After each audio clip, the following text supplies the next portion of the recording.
Om Namah Shivaya Gurave Sachidanandamurtaye Nisprapanchaya Santaya Niralambaya Tejasim Sankaram Sankaracharyam Kesabam Badarayanam Sutrabhasa Kritam Vande Bhagavanto Punaha Punaha ईश्वरगुरुरात्मेति मूर्तिभेदविभागिने व्यमवद्व्याप्तदेहाय श्रीदक्षिणामूर्तये नमः।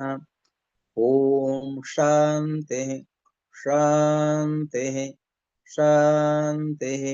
ॐ गुरुभ्यो नमः।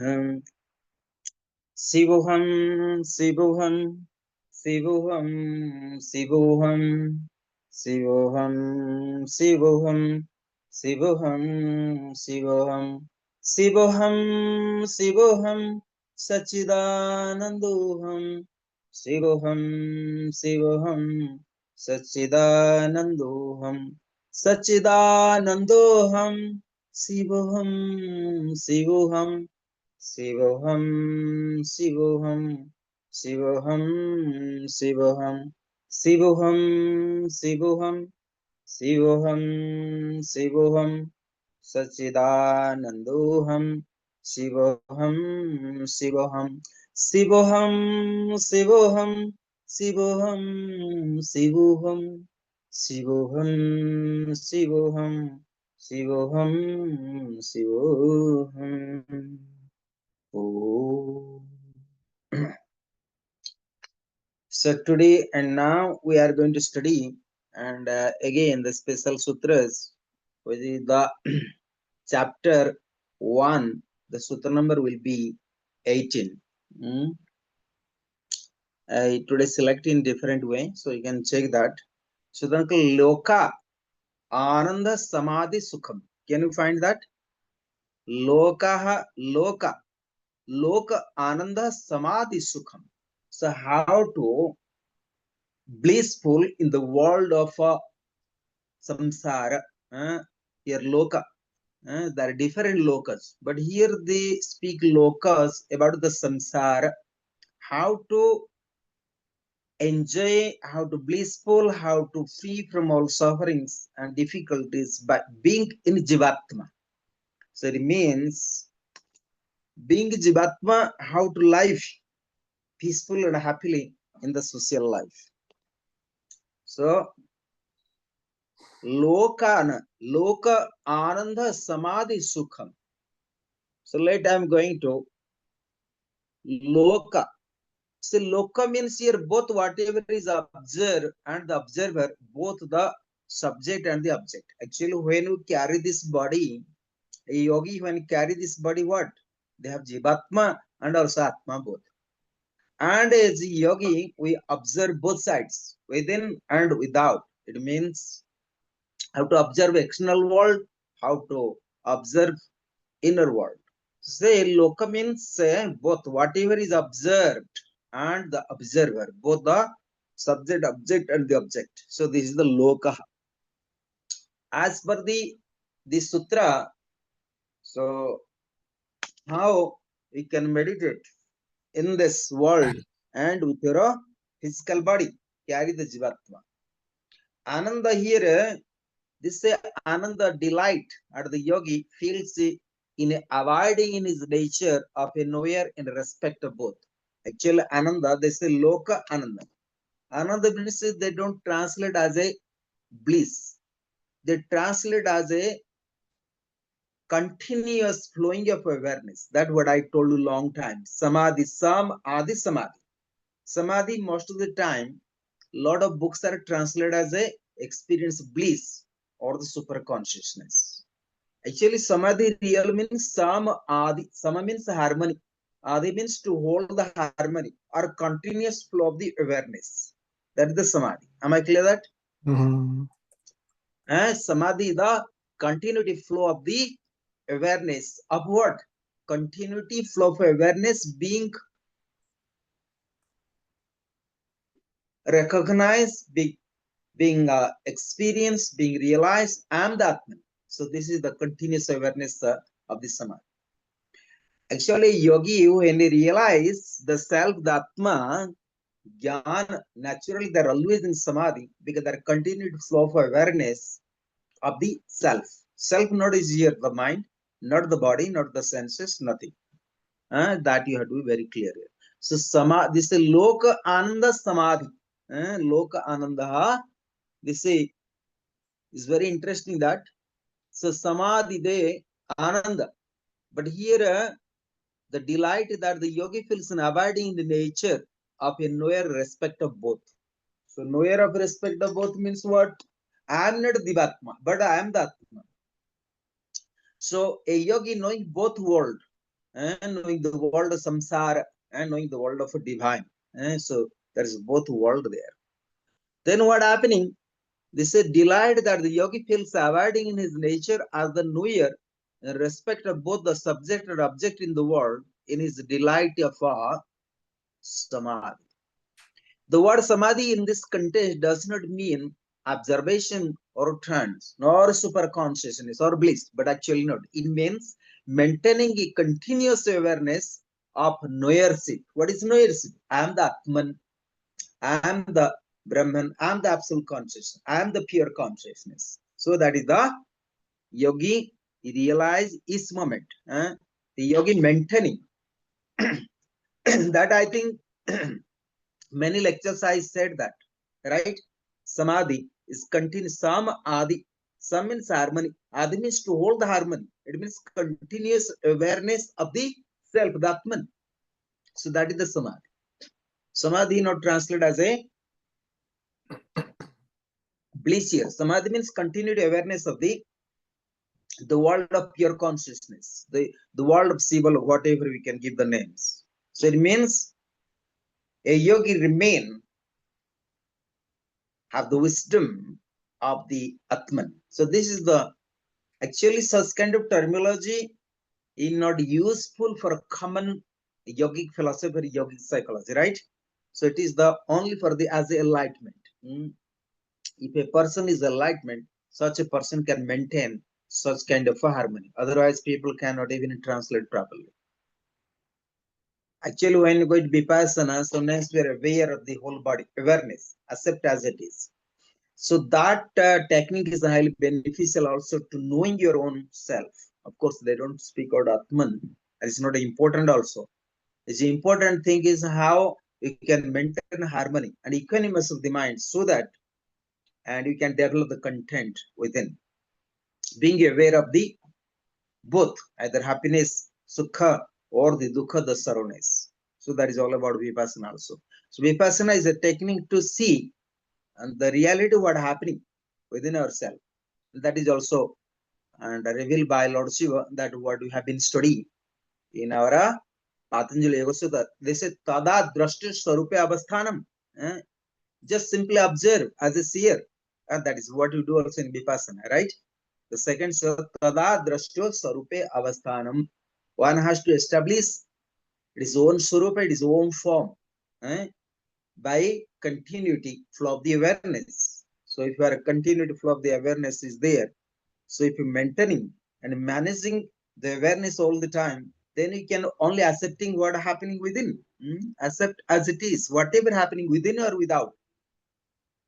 So that is the technique of all kind of meditation, simply being a observer. So who is observer? Say observe as a observer, observed. So a yogi observe as a observer.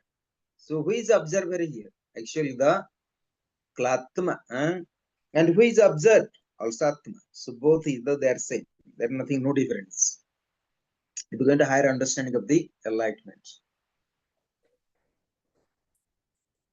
Then, and I try to explain about the same sutra. It's very interesting that say loka yate. You say lokyate iti loka vastu grama. That is in Sanskrit, very good book. I find out. I'll share with you later. And this is the Joydev. I think Joydev book you have. right? Yeah. And okay, so that I'll explain. I'll give you later that book.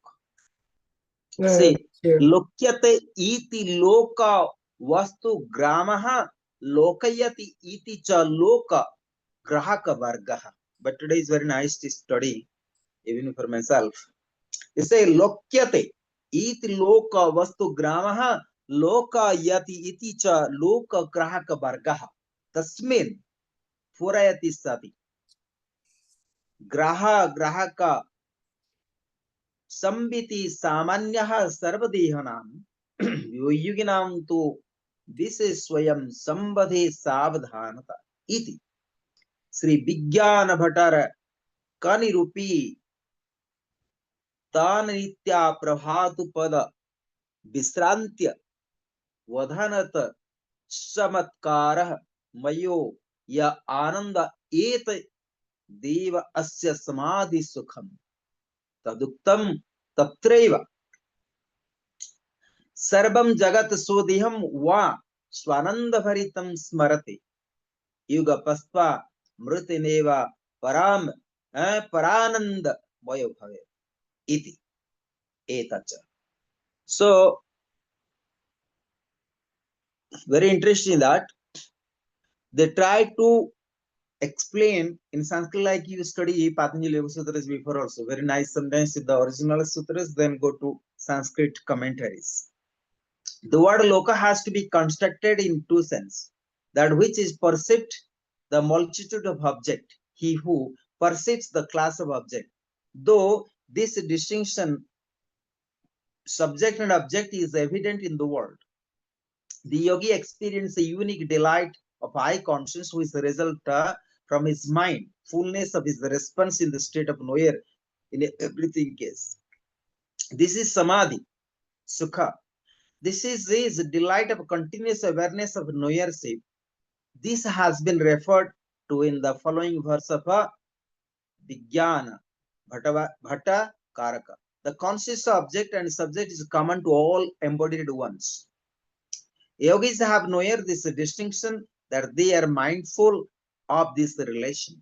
In the same book, it has also said one should regard the whole world or his own body as full of delight inherent in himself. Simultaneously, he will find himself full of highest delight, which is simply due to the spiritual delight and welling of his self. The same day has been brought out in the following verse, Spandakarika.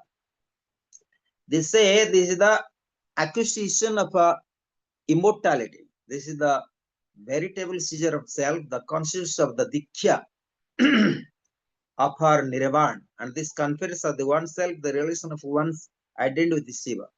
So actually they try to repeat the word of Samadhi here and the word and Lokananda. How a person can and experience the continuity awareness being staying in Jivatma. So yogi experiencing both sides, the external world and the inner world. So they try to repeat again the same thing, which is in Sanskrit verses. And they try to have different like comments. Comments means different, almost the same meanings. There is no different meanings.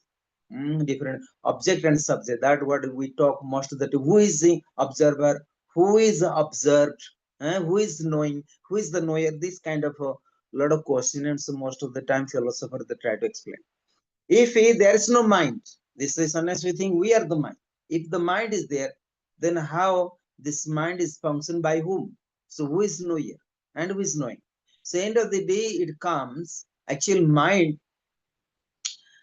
Mind is a governor by the soul. Without soul, without spirit, there is no mind. So therefore, mind is not aware. So awareness is aware by the itself the Atma. This if we're knowing this, then how if Atma is not a material world, right? Atma is not matter. Mind is matter. So where the subject and object, that is there no samadhi. Say subject and object when is a merge, that is samadhi. If subject and object is there called dualism. When two is subject and object there is no proper enlightenment.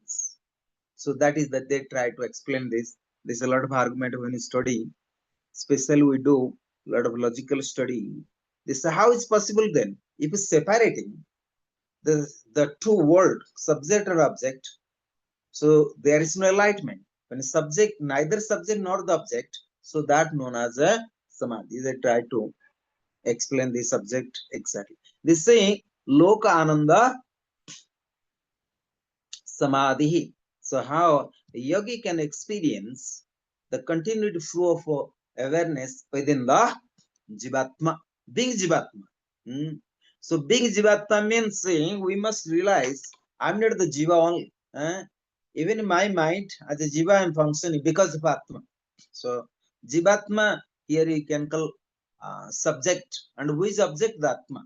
So here the Jivatma has to experience I'm not this body, not the mind, but I am the self. So that experience can be happen only by the Samadhi. So they try to explain here this. They say, again, they say that what is the final essence of this sutra? They say that the delight resulting from continuous mindfulness of our ownership. The word samadhi in this context does not mean observation or trance, but mindfulness of the Atma, mindfulness of the self as being the subject of every knowledge. So they say here the trance, the samadhi, is all about knowing I am the Atma. I am the Atma. This continuous awareness has to be there, the continuity. It is known as the Sutra of Enlightenment. Every knowledge, I am the Atma. This Samadhi Sukham, the delight resulting from continuous mindfulness of knowers. This is okay. The yogi, of course, mindfulness, mind is there, but mind has to be here understood as a knower. I am the Atma. I am not the mind. So this is called mindfulness. But they use mindfulness. I don't use so much mindfulness. I use as a awareness. Because most of the time, if you go to Buddhist teachings, they say that you have to use mind a lot. They use a lot of mind. Yes. Because they have no, they don't think there is Atma. They call Anatma. Lord Buddha says Anatma. But Lord Buddha, he say that just free from the root cause of all sufferings. Let the free from sufferings, then forget the soul. Who cares the soul? So at first, we have to understand how we can be content and free from all suffering. He never even speak about sukham. The Buddhist philosophy never speak about sukham or to be happy. No, they never speak about that. They speak how to free from your dukkhas. But once you are free from dukkha, the sorrowness, naturally you are happy. So there are no discussion about to happiness or blissful. That is the Buddhist philosophy all about his life. Because when Lord Buddha went is out of his palace, he see a lot of people are sick. A lot of people are, he say, how is one day I'm going to old? Is one day I'm going to sick? Is one day I'm going to die? So these are the questions in his mind. And he asked his charioteers when he was and the prince went outside of the palace. Because there are some people died. He saw what is going on, why people are burnt out there, why people die, why people sick, why people becoming old. So this kind of questions this is mine, which is naturally don't have this, right? Many people will see the old, but we never think, am I going to old? Many people sick. Unless we think, I'm not going to sick, right? Unless you are becoming sick, right? Naturally, that is the human consciousness, as per my understanding. Because most of the time, for example, the war happens, some people die. We don't care. But generally, what happening? And when we die, then we think differently, right? Yes or no? Yes, for most of the people. Actually, this is when you continuously think about harmony and being in samadhi, you also continuously think about your own death. Exactly. So therefore, very difficult sometimes. So anyway, so the sutra is all about to realize ourselves, and the continued awareness of that sutras. Loka anandaha samadhi, the delight resulting from continuous mindfulness of ownership. And the word samadhi in this context does not mean observation or trance, so we sometimes translate as a super consciousness, but mindfulness of the self as being the subject of every knowledge. So here we must realize, we must maintain and the Atma and the divine and pure consciousness. So that is all about that sutras. Now we are going to different sutras. That's sutra number 19. So before was sutra number, I think 18. So now sutra number 19.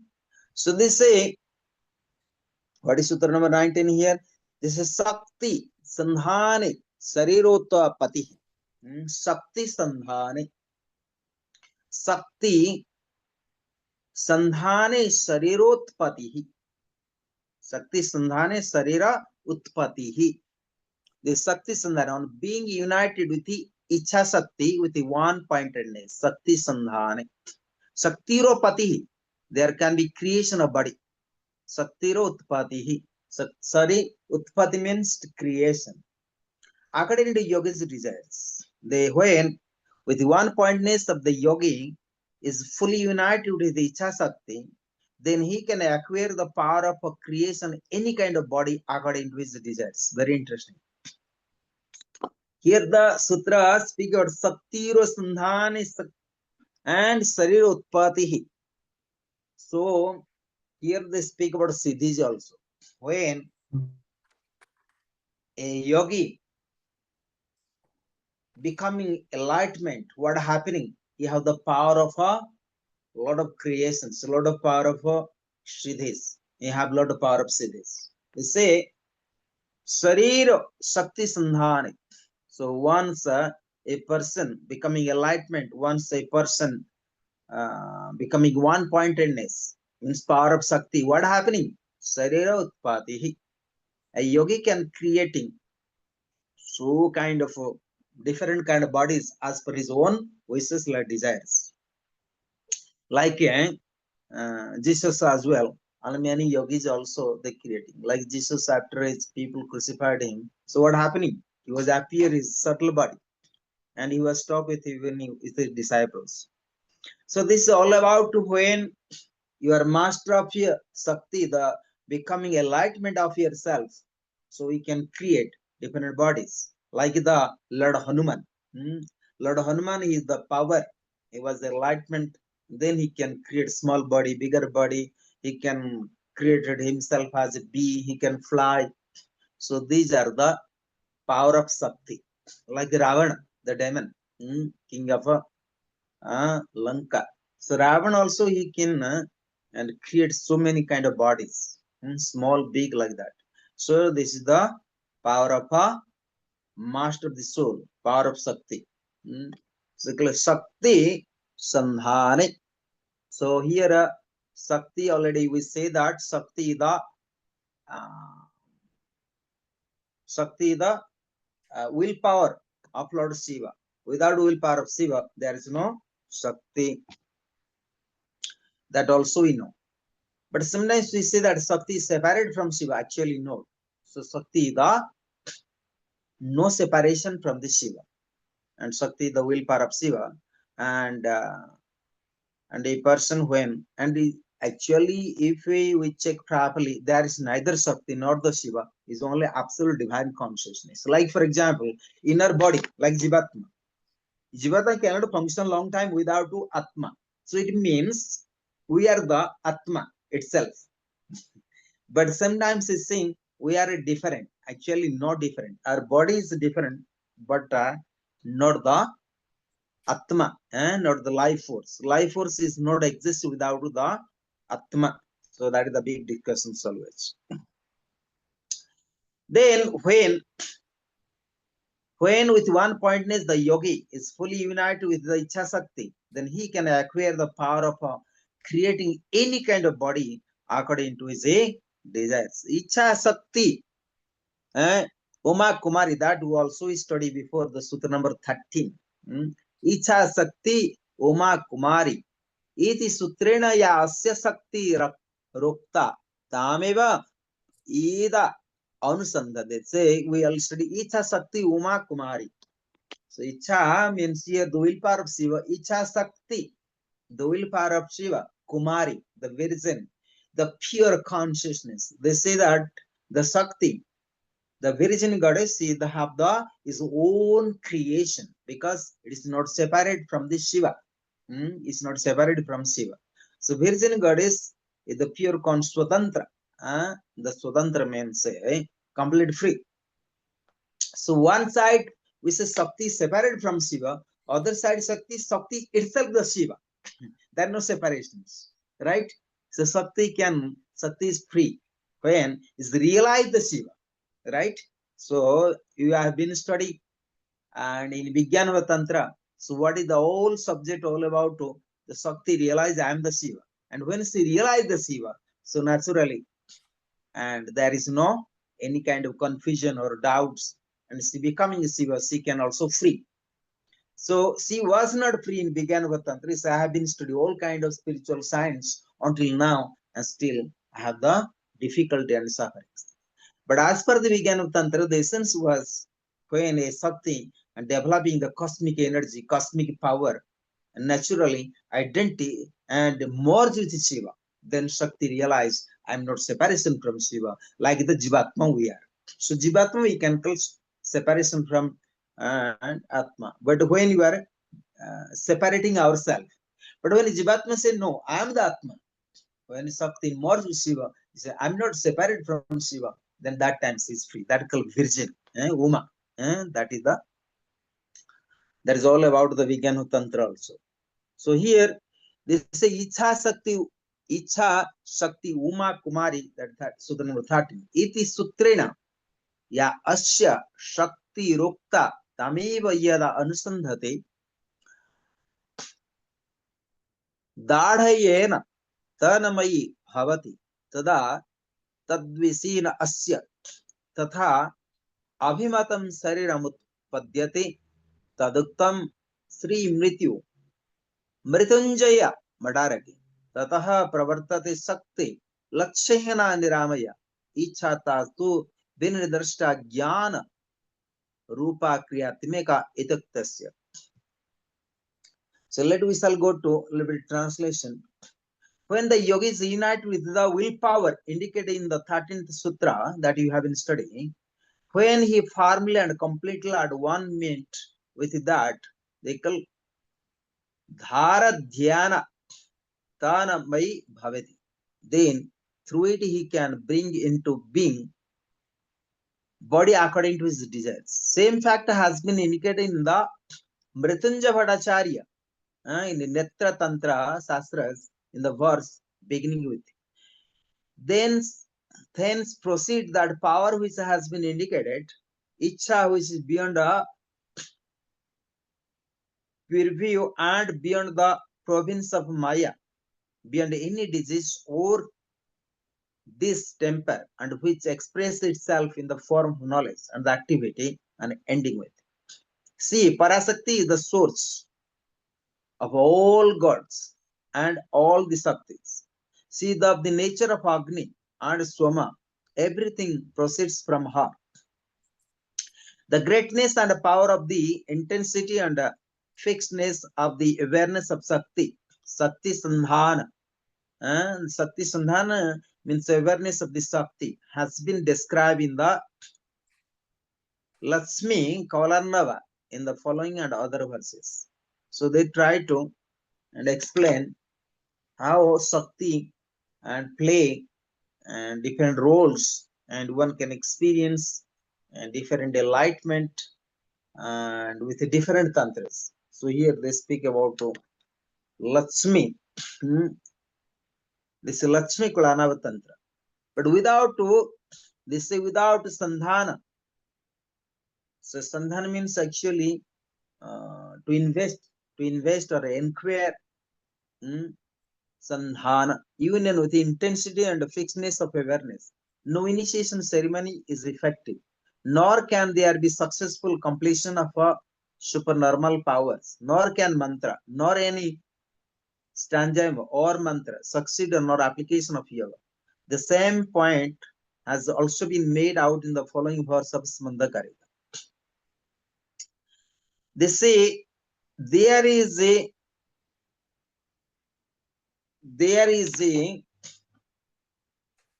attainment. A yogi in attain the super consciousness. They say there is no initiation. It means there is no dualism word. So when a yogi attains the samadhi, there is nothing as a dualism. Means there is no duality. Neither subject nor the object. It means the attainment of samadhi, it happens naturally. And with all kind of efforts, not possible that. So it is a state of the consciousness samadhi a yogi attain itself without any kind of external efforts. As the supporter of the universe, of the Shiva, when eagerly entreated with desire, accomplishes all the desires existing in the heart of the embodied yogi, who is awake after causing the rise of moon and the sun. The meaning of this verse is that supporter of the universe or the great Lord Shiva accomplishes, brings into existence outwardly the desires of various kinds of unique creation existing in the heart of a yogi who has not yet abandoned the desire of remaining in the body. He does this by introducing in him as a yogi the feeling of a prakasa or an ananda by opening out the flow of apana, soma, moon, and the prana, surya, the sun currents, and the arousing the Shakti, Samana, the Shakti which brings about to equilibrium between apana and soma and prana, surya. So they try to explain here when a yogi becoming one pointedness and realizing the super consciousness, and when a yogi is one pointedness, becoming master of the Shakti, becoming master of the Kundalini. When Shiva and Shakti united, what happening? A yogi becoming master of the Kundalini science. And then such a yogi, not only an attainment of Samadhi, but it can be create so many kind of bodies, so many kind of, it means a yogi have the power of a miracles, siddhis. So that is the essence of these sutras. Am I clear that? So these sutras showing that they say that what they say that this is Sakti Sandhana Sarirutpati. So a yogi becoming master of the Kundalini Sakti and becoming one pointedness and attain Samadhi, same time a person also a yogi can create so many kind of siddhis. So many according to his own according to desire. Sorry? Time is almost up. Okay. So we can come back 10 minutes.